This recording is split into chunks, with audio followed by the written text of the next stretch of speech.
to Breaking the Barrier, a Western lifestyle podcast highlighting those breaking barriers both in and out of the arena. I'm your host, Rebel Sjeklocha, and Miss Rodeo Nebraska 2023. Today, I am so thrilled to be visiting with Sadie Berger, Sales and Marketing Director for Chad Berger Bucking Bulls. Sadie, this interview has been a long time coming. Thanks so much for being here. Thank you for having me. I'm excited to join you on the podcast. So before we dive into your role and all of your accomplishments, I would love to visit about your upbringing and how you found your passion for this industry. I guess you could just say I was born into it, but so I grew up in Mandan, North Dakota. Actually grew up in town, was raised in town most of my life, but my grandpa had a ranch south of Mandan, about, 20 miles. And then we had a feedlot just west of town, my uncle, my dad, and everybody. And so that's, we were just involved in the cattle industry. My grandpa started raising bucking bulls in the 1960s, and he was a cattle buyer. My dad's a cattle buyer. My uncle's a cattle buyer.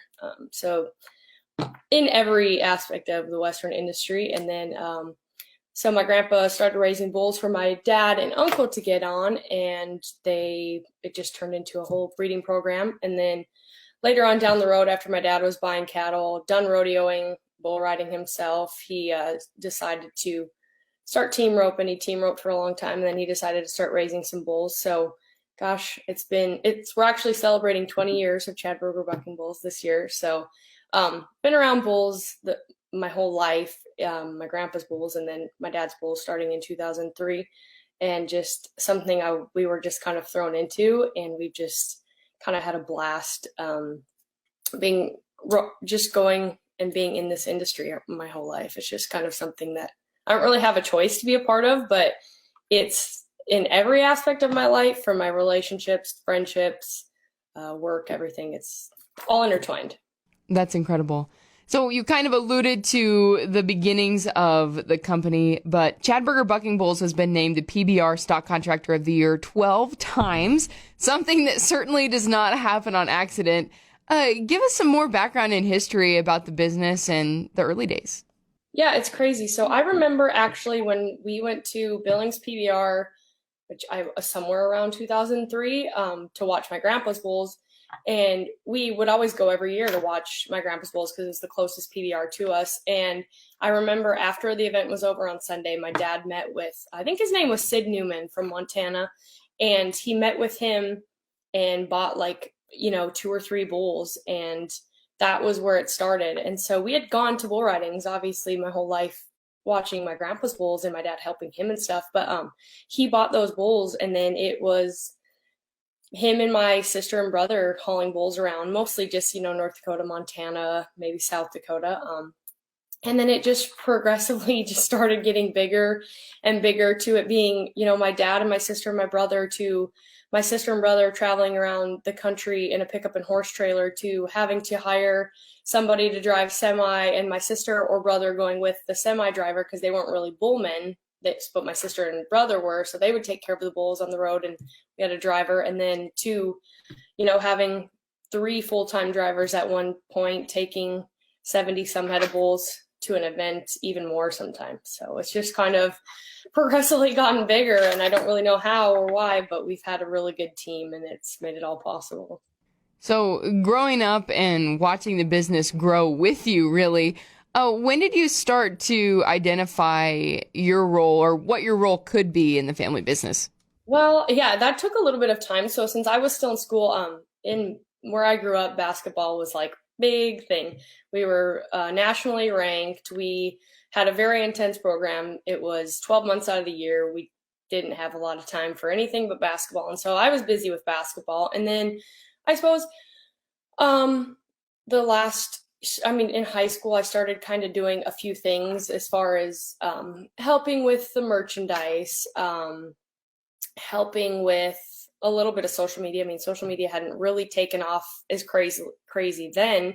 And then also just feeding bulls when needing help, doing other things when help is needed, just anything to take care of the livestock. And then I guess I had taken a lot of marketing classes in high school. I really liked marketing. I was involved in an association called DECA. And when I started realizing that was kind of my niche, I decided to go to school for business and marketing. And once I did that, I just kind of knew that I could have a role different from my sister and brother, as far as they were always taking care of bulls, hauling bulls. And that was not something that I was really doing because I was young and in school playing basketball. And then I was in school and college busy with that. And so I started, I took over the merchandise, which was really small in the beginning, but it was actually bigger than we thought. And I took that over and I've just ran with it. And that's a huge part of our business. Like, I sell an insane amount of merchandise every year, and it's really fun for me. I enjoy that. So that's probably my favorite thing that I do within the company. And then also social media started to take off, and my dad's sponsored by a company, Cooper Tires, and Chris, the guy that we work with, he's so smart and he's always ahead of the times on everything. He's like, you guys got to get on top of this on Facebook. So we got a Facebook and kind of slowly started doing that, and then getting into Instagram. And I have taken over both of those, except for my dad has a hand a little bit on his quote of the day and sharing his music and things that he likes to share. But I took over with that. And I mean, that just like went from 0 to, I don't even know. I think we have close to 300,000 followers on Facebook and like 150,000 on Instagram. It's just gone crazy. Absolutely. And social media is changing by the day. It's almost difficult to keep up with all the trends there.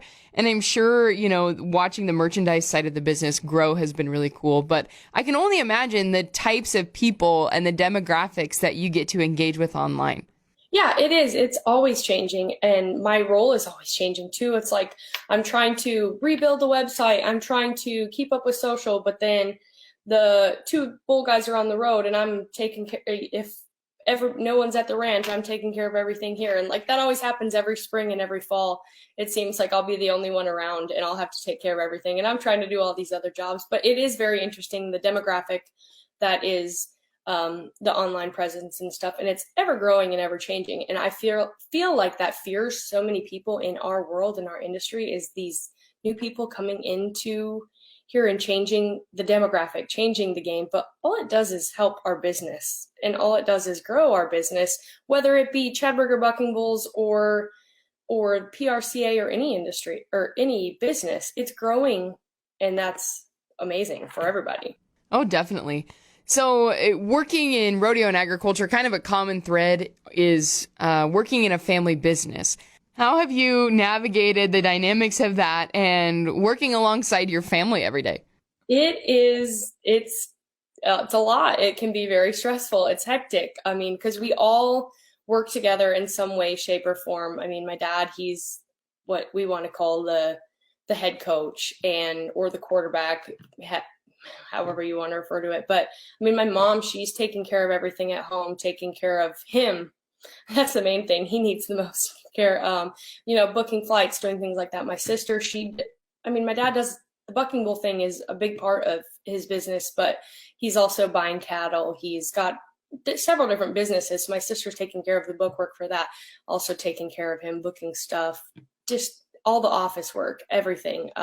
So the 4 of us work together. And my brother, he sometimes works, but he works elsewhere, so he helps out when he can. But we have all worked together, all 5 of us at once. And then my brother-in-law, when my sister got married to him, he kind of came on and took on a role in our rodeo company. And so we all work together, and it gets a little chaotic. It gets a little messy, but it's fun. Like at the end of the day, I wouldn't have it any other way. It provides me with the best lifestyle imaginable. I mean, I get to work with the people I love the most, and it's very rewarding. There is truly no one more suited to share your family's story on social media, given that you've really had a front row seat to every major milestone within the company. What is the most rewarding part of getting to share that story? That's hard to say. It's been really fun just to watch my family succeed, and my dad, just strive to be the best at what he's done. And it's really pretty cool. And just to see where everything's going in this industry and how the sport is growing and changing and becoming more mainstream. Like it's been really cool to be able to watch it and to see. It's really cool to I've seen every generation of these bull riders and rodeo athletes come along, and it's really fun to see the change and how it's becoming more professional and more, like I said, mainstream. It's just really awesome. Chad Berger Bucking Bulls has produced some top-notch stock, including Little Yellow Jacket and Smooth Operator, who was the world champion bucking bull in 2019 and 2020. What does it take to get a bull to perform at this level? Because I cannot imagine that is an easy task. Yeah, I mean, it's from start to finish. It's a long process. My dad and my sister started raising bulls. I don't even know how long ago it's been, but so we're just kind of getting our breeding program started, really starting to finally get some buckers in our program. But I mean, like for my grandpa, it took years and years of raising bulls to produce world champion quality bucking bulls. And back then it was so different because you didn't really start the bulls as calves and they didn't have anywhere to go compete with them. But now these guys like Smooth Operator, I can't remember the guy that raised him, but I mean, he started as a calf and went up all the way through competition stage. And I mean, that's when they're a yearling, running them in the chute and then, bucking them as 2 and 3 year olds with dummies and putting riders on them. And then by the time they're an adult and competing for a world championship, it's just constantly making sure that they are at the top of their game, top feeds, joint supplements. We use like it's called a beamer. You see the Magna waves in different pulse machines, but this is a little bit of a different technology, and that it helps them feel their best. So making sure that they are feeling their best, doing everything that we can to keep them at the top of their game. And that's all kind of around the clock work.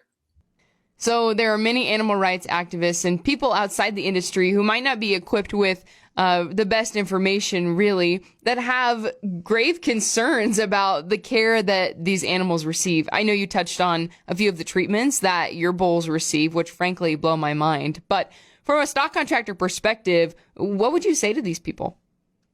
Yeah, it's unbelievable the care that these animals, whether it be a bucking bull or a racing horse or anything, they're like the care that they receive it's top notch. They are the first thing that's fed every day. We've had rain here in Oklahoma. We have big, huge traps. We have small pens, whatever, everything. And my brother-in-law spent the whole day yesterday flattening out the pens, evening them out so that those bulls have a nice ground to walk on. I mean, it's things like that.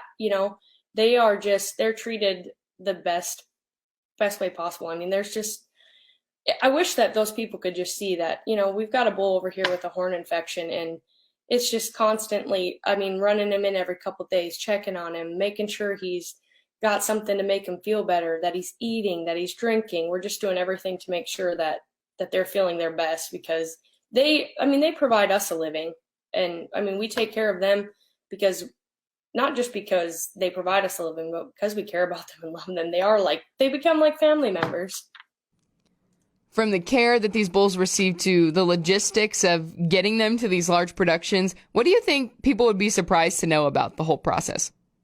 You know what? It's a lot of work, but it's so much fun. I don't know, something that people would be surprised to know. That's a tough one for me to say, but it's a lot more work than you think it is. I would say I've had the luxury, I worked for PBR for a while, so I had the luxury of the bulls were there at the events and I got to cheer on the bulls. But at the end of the day, I went back to the hotel and got to go hang out with my friends or whatever, where whether it be my dad or whoever was hauling the bulls, they have to go take care of everything, make sure everything's taken care of, get up early the next day and do it all again. So it's a lot more work than you think, and it isn't that easy. But I don't know about just something spontaneous or random like that, but it's a lot that goes into it.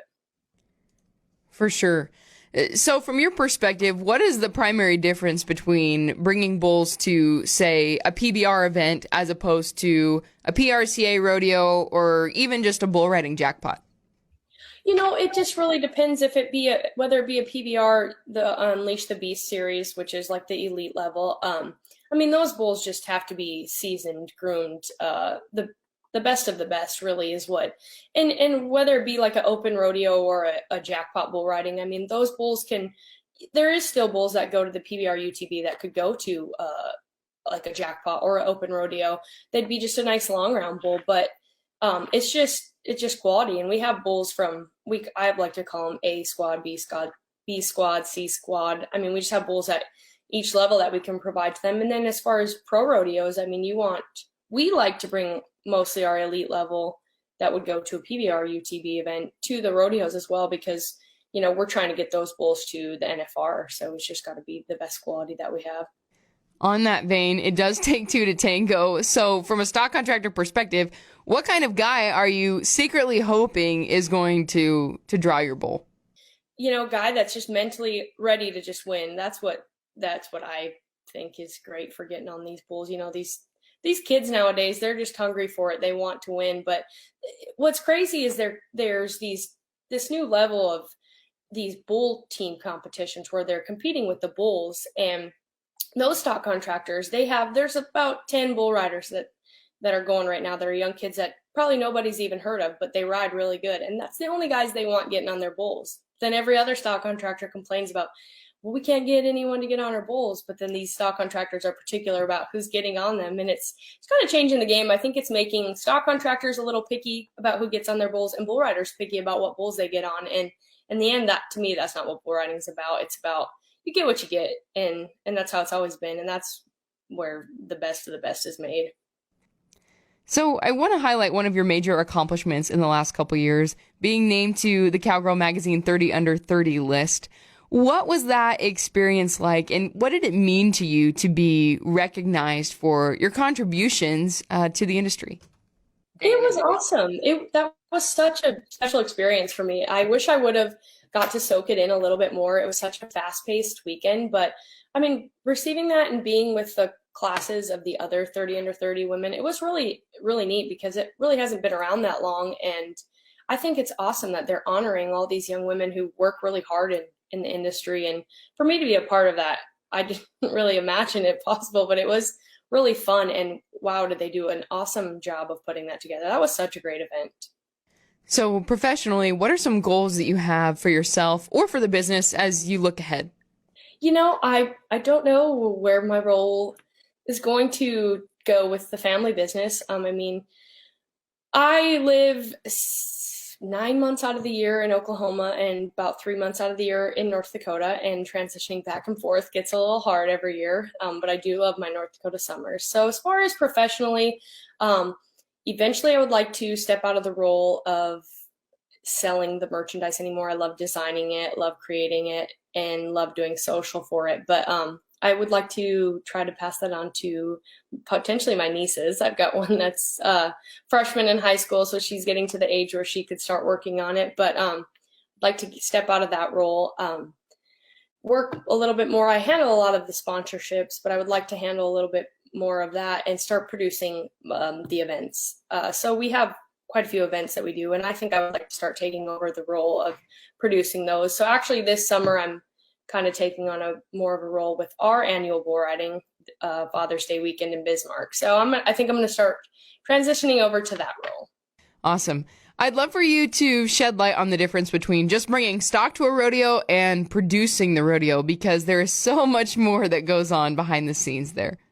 Totally different as far as just showing up. Like if we're just showing up anywhere and bringing bulls, it's just showing up and bringing bulls. But producing an event is a whole nother level. I mean, from start to finish, you've got to have sponsors to put on an event. So that's the main thing I like to do, is communicate with sponsors. You've got to do that. You have to create radio ads, TV ads, social media ads, another thing that I work on a lot. But there's so many aspects. I mean, and you got to hire all the bullfighters, the pickup man, there's so many different aspects, and make sure that the event is going to be an event that people want to come watch. So it's a lot bigger role. My mom and dad have been putting on our annual event in Bismarck for, I think 22 years, maybe this year.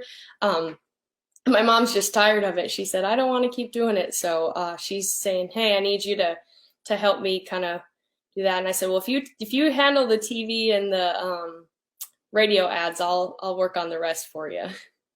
So you mentioned briefly the PBR team series and some of the exciting things happening in bull riding, really as an independent sport outside of rodeo.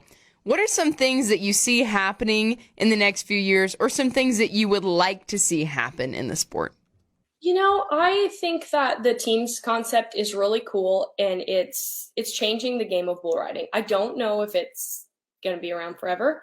If it is, more power to them. I think it's great, because they're saying that these bull riders are going to get paid more money. And I do think that it could help make bull riding a little bit more mainstream. Now, traditional fans and people that have followed bull riding for a long time don't really like it. They're not fans of it. But what they don't understand is that if they want these bull riders to keep doing what they're doing, they've got to make more money.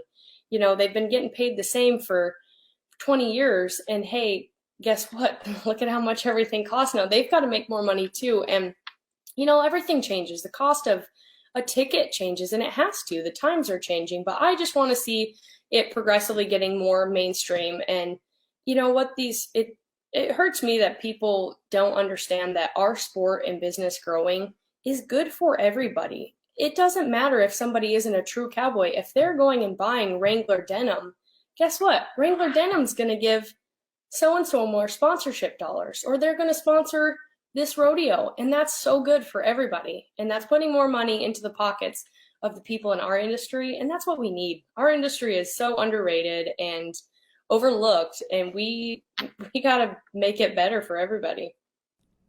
So you have watched your fair share of bull riding. Here's kind of a fun question for you. What is the most memorable bull ride you've ever seen, or one that comes to mind as everything just really coming together at the right time?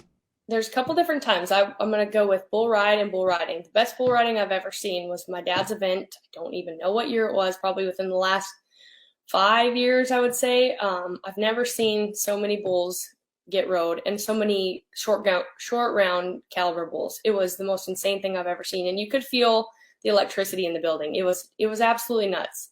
I don't even remember right now what bulls they rode, but they were all 90 plus scores, and it was crazy. It'll be talked about forever. And I think it's on YouTube. A person can go watch it. But I would say probably one of the most memorable rides would be when JB Mooney rode Bushwhacker. I want to say that was in Tulsa. God, I don't even know what year that was. And then like a week later, we went to San Antonio and he rode Asteroid, or maybe vice versa, rode one here and one there. But those were probably the two most memorable rides. Like the arenas were insane, and they were the best rides I've ever seen. Incredible. Well, what did we miss today? What would you like people to know that we haven't touched on? I don't know. I will say that this year we've kind of we've had so much stuff going on, and we're getting ready for our summer run. We haven't been going to a ton of the big PBRs, and we just been kind of taking it easy. People have been worried about my dad. Is your dad healthy? Where's he at? He's healthy. He's buying cattle Monday through Friday. But he's still going to events. I guess people just don't realize it, and he might not be taking as many bulls as usual, but we're still here. We're still doing well, and we're gearing up for a action-packed summer. We actually are putting on the King of the North Series events again this summer. So last year it was 12 events from June until September, and the winner receives a $100,000 check. And this year, I don't know what second place is getting. Last year it was a Capri camper, but so we're gearing up for a huge summer. We have really a lot going on. Awesome. One last question for you today. What is a piece of advice that you'd like to pass along to our listeners or someone looking to get involved in the industry? Don't let people overlook you. You have to radiate confidence is a big thing, and I think that will get you really far in life. It's not impossible. I know people who literally knew nothing about what they do now, and they are industry leaders in what they do. So don't think that you aren't good enough for anything, and just always, hey, fake it till you make it. Strive to be the best, but don't let anybody know that you're scared or insecure. Just roll with it. Absolutely. Fake it till you make it. That's the takeaway today. Well, once again, that was Sadie Berger, Sales and Marketing Manager for Chad Berger Bucking Bulls. Sadie, thanks for your time today. Thanks for having me, Rebel. Thanks so much for tuning in to Breaking the Barrier. As a reminder, all previous episodes are available on Spotify and Apple Podcasts. Thanks so much to the Rural Radio Network for the use of their studios, and we'll catch you next time.